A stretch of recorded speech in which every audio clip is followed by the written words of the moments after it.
Illustration number 46 पर बात करते हैं। इलस्ट्रेशन नंबर 46 है, 3 पार्टनर हैं अदिति, रेनू एंड वर्षा, जिनके बीच के प्रॉफिट एंड लॉस के रेशियो कितने हैं 3:2:5। 31 मार्च 2023 की बैलेंस शीट हमको यहाँ पर दे रखी है। ठीक है, कैपिटल है अदिति की, रेनू की और वर्षा की, रिजर्व दिया हुआ है, क्रेडिटर्स है, बिल्डिंग है, मशीनरी है, स्टॉक है, पेटेंट्स है, डेटर्स है, कैश और वर्षा का लोन है। अब यहाँ पे कुछ नया आ गया, देखो वर्षा का लोन जैसी चीज़ अभी तक कहीं हमको दिख नहीं रही थी, नहीं दिख रही थी ना, अब ये हमको दिख रही है। तो पहले इसको यहाँ पे हम समझना शुरू करते हैं। पहले मुझको ये बताओ, क्या वर्षा पार्टनर है? वर्षा पार्टनर है, ये है ना वर्षा। हाँ। वर्षा तो है पार्टनर। अब वर्षा का लोन अगर असेट साइड पर दिया हुआ, ध्यान से समझना, वर्षा लोन अगर कहाँ पर दिया हुआ, तो इसका मतलब कहानी क्या बनती है कि हमारी फर्म ने इस वर्षा को लोन दिया होगा। आया समझ में? तभी तो क्या बन रहा, असेट्स बन रहा है। इसका बैलेंस कौन सा होगा? डेबिट बैलेंस होगा। समझ में आई बात या नहीं आ रही? अच्छा, वर्षा की डेथ कब होगी? 31 जुलाई 2023 को। तो इसकी कहानी कहाँ से कहाँ तक चलेगी? अप्रैल, मई, जून, जुलाई, 4 महीने की कहानी इसकी चल रही है। ठीक है, 4 महीने की कहानी इसकी चल रही है। ठीक है, पार्टनरशिप डीड हमको क्या क्या बातें बोलती है? Interest on capital was to be provided at the rate of 6% per annum. ध्यान से मेरी बात को समझना, मुझे एक चीज़ का जवाब दो, क्या हम इसको इंटरेस्ट ऑन कैपिटल पूरे साल भर का दें या फिर जब तक उसकी डेथ हुई है तभी तक का ही देंगे? जब तक डेथ हुई है। बहुत सही जवाब। ठीक है, तो इंटरेस्ट ऑन कैपिटल भी हम सिर्फ कितने महीने का कैलकुलेट करेंगे? 4 महीने का ही हम लोग क्या करेंगे? कैलकुलेट करेंगे। गुडविल है फर्म की, was to be valued at 3 year purchase of the average profit of the previous 5 year, जो तुमको दे रखा है 90,000।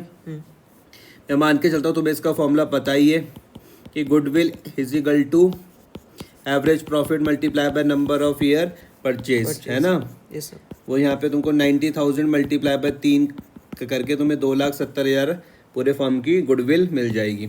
उसका तुम शेयर निकाल दोगे। बाकी कहानी तुमको पता ही है कि जो पार्टनर क्या करेगा, गेन क्या करेगा, और जो क्या करेगा, सेक्रीफाइस करेगा। उसके बाद की कहानी में कोई दिक्कत नहीं आएगी। या समझाऊं? नहीं सर, नहीं। ठीक है, थर्ड वाले पॉइंट में क्या है? जो वर्षा का शेयर है किसका प्रॉफिट एंड लॉस का till the date of his death was to be calculated on the basis of sales. ठीक है, किस बेसिस पर हम क्या कैलकुलेट करेंगे? सेल्स के बेसिस पर हम कैलकुलेट करने वाले हैं। सेल्स मुझको कब तक की दी हुई? 31 मार्च 2023 तक की दी हुई। कितनी थी? 60 लाख रुपए की सेल्स दी हुई। और 1 अप्रैल 2023 से 31 जुलाई तक की भी दी हुई 15 लाख रुपए की सेल। देखो पिछले साल की सेल मुझको कितनी दी हुई? 60 लाख रुपए की दी हुई। और जब तक उसकी डेथ नहीं हुई है, जब तक उसकी डेथ नहीं हुई तब तक की भी सेल दी हुई है।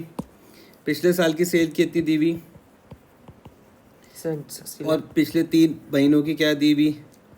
15 लाख रुपए। यहाँ तक कोई दिक्कत तो नहीं है? नहीं सर। अच्छा, फिर वो लोग बोले the profit for the year ended 31 मार्च 2023 तक का प्रॉफिट है 12 लाख रुपए। कितना है? 12 लाख। तो मैं सबसे पहले इसका तो प्रॉफिट परसेंटेज निकालूंगा। 12 लाख डिवाइडेड बाय 60 लाख करूँगा इंटू 100। ये समझ में आ रहा? Yes sir. तो मैंने क्या करा, 12 lakh divided by 60 lakh into 100। तो प्रॉफिट परसेंटेज मुझको क्या मिल गया कि भैया 20% कमाते हैं। अब मैं इसको 20% से क्या कर दूंगा? मल्टीप्लाई कर दूंगा। कोई दिक्कत तो नहीं है? नहीं सर। 15 लाख को मैंने क्या करा, 20% से मल्टीप्लाई किया तो क्या आ गया? 3 लाख आ गया। क्या 3 लाख रुपए इसका है, ये जो जिसकी डेथ हुई? नहीं, ये तो सबका है। सबका। तो उसका शेयर मुझे निकालने के लिए क्या करना पड़ेगा? 3 लाख मल्टीप्लाई बाय जो उसका शेयर है। क्या शेयर था उसका? वर्षा का शेयर था 5/10।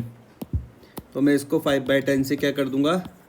मल्टीप्लाई कर दूंगा। Multiply by 5 divided by 10।